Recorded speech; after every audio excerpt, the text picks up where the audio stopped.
little bit about the game tonight. Well, we knew we had a chance coming in tonight. Our guys have been playing very well. We knew it would be a tough test coming up against a very good Amherst ball club. I think the tale of the game was, though, that they were so physical. You know, I like to believe that we are a physical team, and everybody in that locker room will tell you we're a physical team too, but you could see that they definitely own the offensive boards, and they had a lot of second chance opportunities.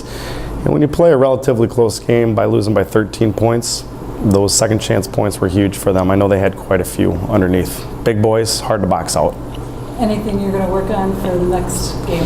Well, it's hard to, you know, Amherst by far is the biggest team in the conference just by sheer strength and size. But we can still manage a little bit more better rebounding. So yeah, we'll throw in some rebounding drills, toughness drills. We want to be just as tough as them. So hopefully we play a good game next time we play them.